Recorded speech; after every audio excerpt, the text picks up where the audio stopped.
रत्नागिरीच्या महाराष्ट्र औद्योगिक विकास महामंडळाच्या प्रादेशिक कार्यालयात भूखंड वाटपाचा मोठा घोटाळा झाल्याचं समोर आलंय। फेब्रुवारी 2015 ते जून 2016 या कालावधीत 160 भूखंडांच्या वाटपात हा घोटाळा झाल्याचं MIDC कडून दिलेल्या नोटिशीत नमूद करण्यात आलंय। मात्र या घोटाळ्याचा फटका या भूखंडावर गुंतवणूक केलेल्या व्यावसायिकांना बसला आहे। रत्नागिरीच्या MIDCच्या प्रादेशिक कार्यालयातून भूखंड वाटपात घोटाळा झाल्याचा ठपका ठेवत रत्नागिरी आणि सिंधुदुर्ग जिल्ह्यातील 160 भूखंडधारकांना महाराष्ट्र औद्योगिक विकास महामंडळानं आता नोटिसा काढल्यात। ठपका ठेवलाय तो तत्कालीन MIDCचे प्रादेशिक अधिकारी प्रकाश आगाव पाटील यांच्यावर। त्यांनी या वाटपाची कल्पना वरिष्ठ कार्यालयाला दिलीच नसल्याचं महामंडळानं भूखंडधारकांना दिलेल्या नोटिशीत म्हटलंय। नियमबाह्य आणि विना अधिकार भूखंड वाटण्यात आल्यानं खळबळ उडाली आहे।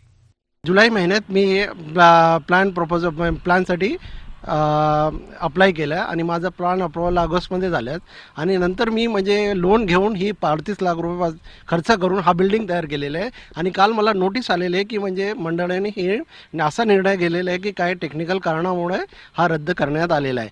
मी एवढे पैसे लावून आणि 2 वर्ष लावून म्हणजे बाकीचे व्यवसाय बंद करून इकडे असं एवढं निर्माण केलेलं आहे। आता माझ्याकडे काहीच नाही। आता मी म्हणजे अशी परिस्थितीमध्ये आलेली की म्हणजे आत्महत्या करायला लागेल।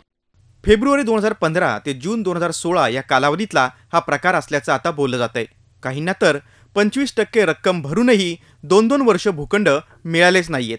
काही भूखंडधारकांनी रेडी रेकनर दराप्रमाणे पैसेही MIDC कडे भरले आहेत। विविध खात्यांच्या परवानग्या घेऊन भूखंडात कोट्यावधींची गुंतवणूक करून व्यवसाय सुरू केलेत। याच भूखंडात उभारलेल्या इमारतींना MIDCनं पूर्णत्वाचं प्रमाणपत्र दिलंय। मात्र वरिष्ठ अधिकाऱ्यांना अंधारात ठेवून हे भूखंड वाटले असा ठपका आहे।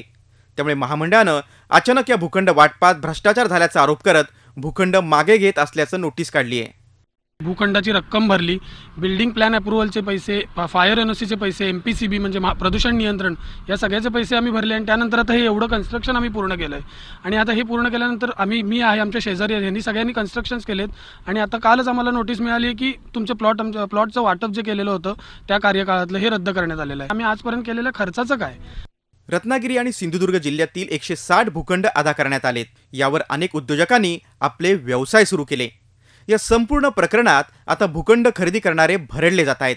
या विरोधात कोर्टात आदेशाला स्थगिती मिळू नये यासाठी MIDCनं कॅव्हेट देखील दाखल केलाय। या विरोधात न्यायालयात आदेशाला स्थगिती मिळू नये म्हणून महाराष्ट्र औद्योगिक विकास महामंडळाने एक कॅव्हेट देखील दाखल केलाय। या सगळ्या प्रकाराबाबत आम्ही MIDCच्या कार्यालयाशी संपर्क साधला, मात्र या ठिकाणी प्रादेशिक अधिकारी उपलब्ध न झाल्यामुळे त्यांच्याकडून कोणत्याही प्रकारची प्रतिक्रिया मिळू शकलेली नाहीये। व्हिडिओ जर्नलिस्ट निलेश कदमसह Pranav Polekar, Zee media, Ratnagiri. Zee 24 तास रहा एक पाऊल पुढे।